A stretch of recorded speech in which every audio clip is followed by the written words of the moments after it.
this video is pretty much unscripted today. I'm just going to speak from the heart, and hopefully future Kate, who will be editing this, won't hate me too much for that, because this might be a little bit of a mess. But let's see how it goes. Today I just wanted to talk about Taylor Connect, which is Taylor's official fan forum.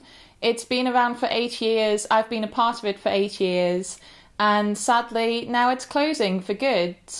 And by the time you're watching this video, I think it will be closed. It's closing on the 30th of November, and I think this video is going to go up on the 1st of December, so yes, it's going to be gone, sadly. So I just wanted to share some of my thoughts and my memories of Taylor Connect.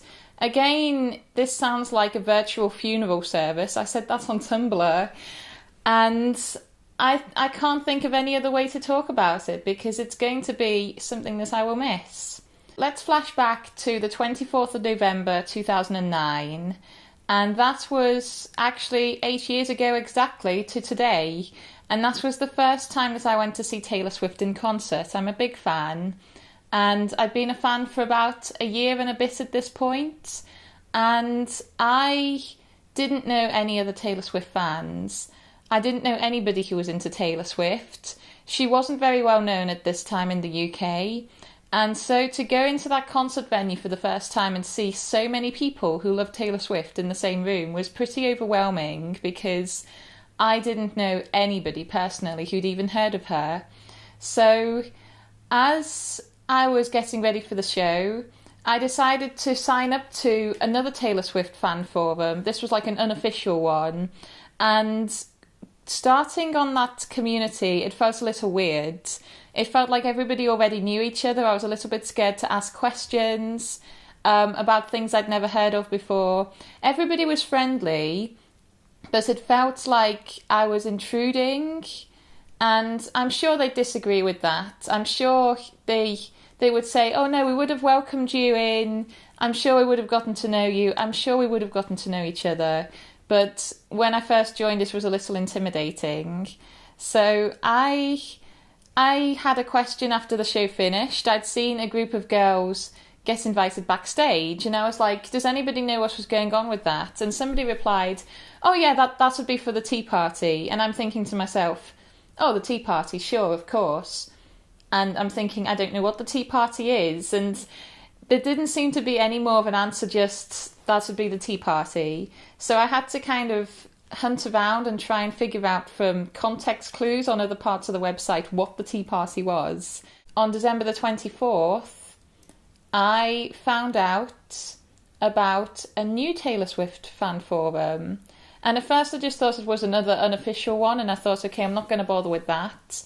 But then I soon found out that it was actually an official Taylor Swift fan forum. I was the 1969th member. I remember that because we had member numbers back in the day. And there was almost nothing there. Like, it was very bare. There was a lot of people saying hello, but there was still a lot of features they needed to add before it was going to be a website that you could actually navigate properly. And there was no moderators. There was like one person in charge who was kind of trying to get everything organised. The beginning of 2010 was not the best time for me. I pretty much got myself in a situation where I was isolated from my friends and I didn't really have much going for me. So I spent a lot of time on the website and I got to know people, and I tried to welcome them as though I would have liked to have been welcomed on that other fan site. And years later, people would come back to me and be like, you were one of the first people who talked to me. You were so friendly. And I'd love that to be like a lasting impression of me. If people remember Taylor Connect and go, that clueless girl, she was really friendly, that's a win in my opinion. That's a win. See, this is the thing about being a Taylor Swift fan. It's easy for people to go, why would you go all around the world and go to multiple shows to see the same thing happen and not even get any acknowledgement by Taylor Swift or anything like that?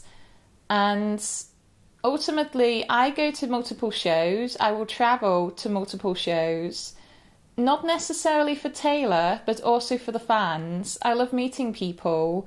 I love that almost anywhere I can find a fan Or I know of a fan who lives somewhere where she's holding a concert.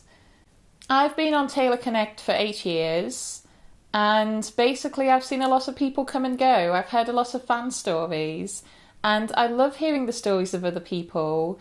I love seeing their journey when they come back time after time and they give us updates on what has happened and things.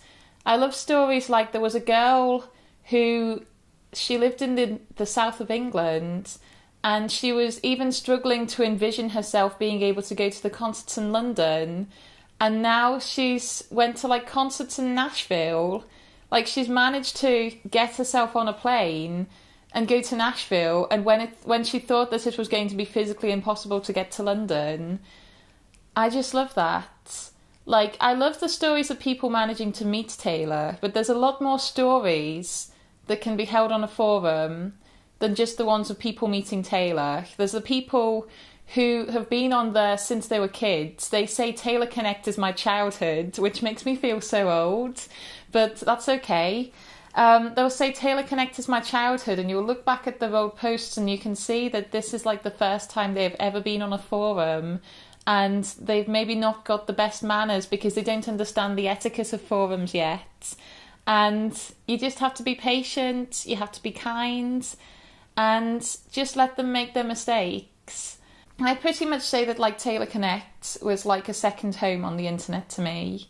It was somewhere I checked all the time. I'd be on there daily. I maybe wouldn't log in daily, but I would be looking at it daily.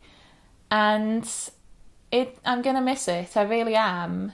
They've decided to close down Taylor Connect because they're going to open up an app called the Swift Life, which is meant to replace it.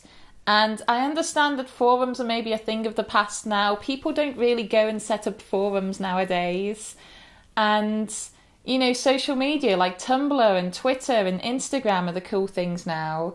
But the thing I'm going to miss the most about a forum is that you can very easily go back years on a forum. You can go and find that post from like 2010 and see what you said there. Whereas if you try to do that on like Twitter or Tumblr or whatever, it's going to be harder to find.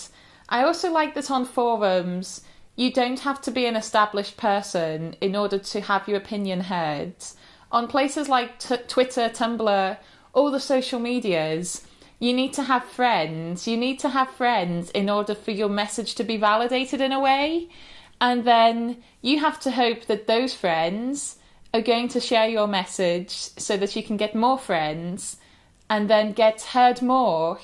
I feel like there's things I can see on social media that are relatable, but I don't really know the people behind them.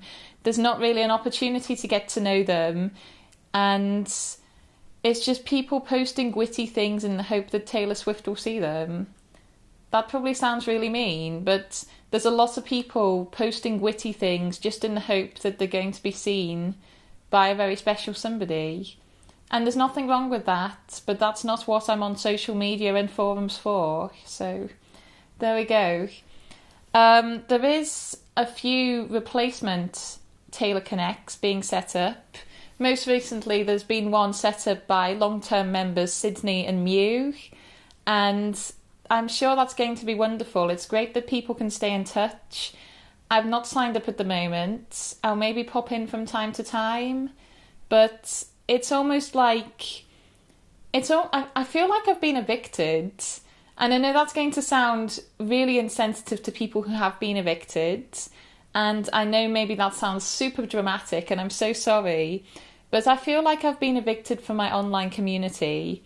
And somebody set up a new forum and they've said, well, the next town over has some people that you know from your previous town, but my previous town had markings on the wall that I remember people making, and, you know, the streets were worn with footsteps, and I know that my footsteps contributed to that and things. It's like you could have an identical village set up to the village that I've just came from, but it's not going to be the same as the village I came from. I know that's a really weird analogy. I can't think of anything better. So, Taylor Connect, I'm going to miss you. And I know a lot of people who are going to miss you too, past and present. There's a lot of members who don't use Taylor Connect anymore but they still have fond memories of being on Taylor Connect. And I'm really going to miss hearing everybody's stories and getting to know Swifties on there. And I wish there was something I could do to keep it open, or even just keep it kind of archived and locked so that we could read it, but maybe not post, because there's so many memories on there. And I really genuinely am going to miss it. So there we are. That's today's video. I'm very sorry it was rambly, ranty, and maybe you don't have a clue what's going on. Maybe I haven't described it very well. I'm very sorry if that's the case. But yeah, there's my thoughts. If anybody wants to tell me down below about their favourite online forums, if they use forums, their favourite online communities, have you ever followed a band or like a musician and got really involved in their fan community because of something like a forum? I'd love to hear about it down below. And thank you so much for watching, everybody. Cheerio.